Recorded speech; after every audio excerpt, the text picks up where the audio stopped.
First to something that has got the corridors of power jittering and whispering this week. A snazzy new dashboard that has been compiled bringing together MPs' financial interests. Promoted by some news organisations as the Westminster accounts, this tool boldly tells us that MPs have received a whopping £17.1 million on top of their salaries since 2019. Wow, millions! Is the end of representative democracy nigh? Are our MPs laughing all the way to the bank? Well, let's break this number down. £17.1 million is the amount the dashboard tells us MPs have accrued since December 2019. That's more than 3 years ago. It equates to roughly £5.7 million a year. Now, if we divide that by 650 MPs, that works out as £8,769 each, just about enough to buy a mid-range second-hand car.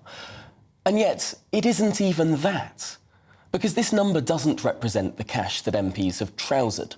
In reality, much hasn't even come close to a single MP's bank account. Not that the reporting around the dashboard has often sought to highlight this.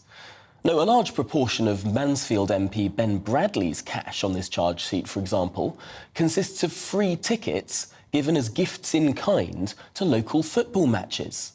Far from sinister cash donations, this is simply the kind of community engagement that you'd expect from any good local MP. Meanwhile, Maria Caulfield has registered just around £9,000 from a nefarious organisation called the Royal Marsden Hospital. Well, what perverse influence might this opaque establishment be having over our politics?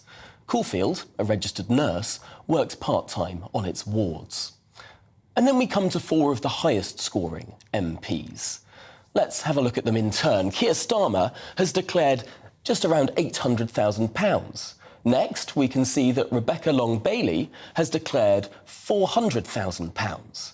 Following that, we can also see that Liz Truss has declared just over £500,000, as has her rival Rishi Sunak, £550,000. Now, the implication here, of course, is that the MPs have pocketed this money in outside earnings. In reality, however, as we can all remember, each of them ran substantial leadership campaigns during this Parliament, far from comparable to outside earnings. Or take Wes Streeting, the Shadow Health Secretary, for example. He's trousered hundreds of thousands of pounds, so says the dashboard, donated by interest groups and high net worth individuals. But this money wasn't trousered.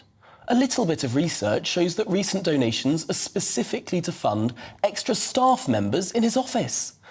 Not that the Westminster Accounts dashboard bothers to report this. Again and again, this indiscriminate dashboard does not sufficiently differentiate between gifts, donations and earnings. Nor does it begin to explain where this money actually went. Perhaps the biggest takeaway from the dashboard is that just how little our most senior politicians have been able to accrue. Theresa May, for example, has earned just £2.8 million in the last 3 and a bit years. Now, to you and me, that may seem like a huge amount of money. It is. But on the other hand, it's the largest amount earned by any MP. And it comes in at less than £1 million a year. Compare that to those at the top of their game in law or finance. Does the former head of one of the 5 permanent members of the UN Security Council not count for as much? Indeed, far from Theresa May earning less than £1 million a year being a scandal of exuberance, the only scandal that I can see is that a former Prime Minister of one of the wealthiest and most significant countries in the world is earning so comparatively little. What does that say about Britain? That the former leader of this country is valued to the tune of, get this, 4 Texas car wash managers.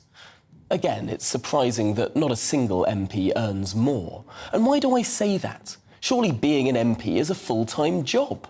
Well, yes, but in reality that hinges on a number of definitions. The role of being an MP, of course, is to represent constituents. Yet virtually no MP can agree what that actually means, or how much time that's supposed to take up.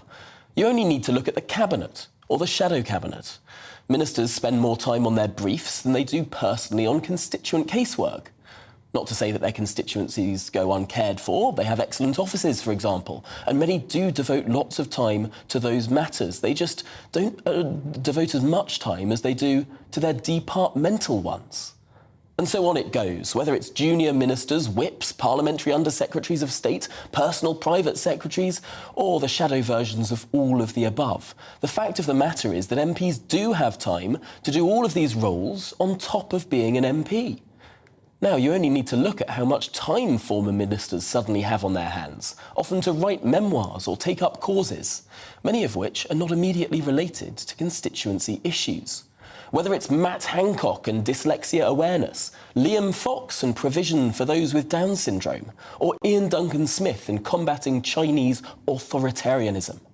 These are voluntary and noble causes that can take up huge amounts of time. Elsewhere, James Davies works part-time as a GP. David Lammy hosts a radio show. Chris Bryant writes books. Clearly, these are examples that enhance the role of an MP, while indicating that being an MP isn't a traditional full-time job in the sense that most people might think of one. MPs' jobs are weird. MPs are weird. And analysing their roles through the lens of normal jobs is always going to lead to bad conclusions. MPs clearly have time to work beyond the core functions of simply pretending to be a local councillor, inspecting potholes, forwarding constituents' concerns to relevant authorities, and occasionally voting or asking a question in the chamber.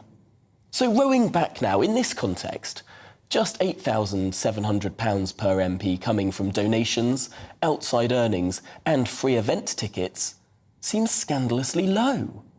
Far from the implication of some sort of expenses scandal 2.0 of Watergate proportions, ultimately all this dashboard serves to show in reality is how little money there is in UK politics. Certainly compared to the US, where one special election candidate can enjoy over £10 million, spending thrown their way during one campaign to win one seat. The Westminster accounts shows individuals supposedly at the top of their game in politics. It shows they can only attract a measly four-figure sum through speeches, columns, books, legal work, or indeed total donations to their offices or political campaigns. When all is said and done, I find myself coming to the perhaps surprising conclusion that there simply isn't enough money in British politics.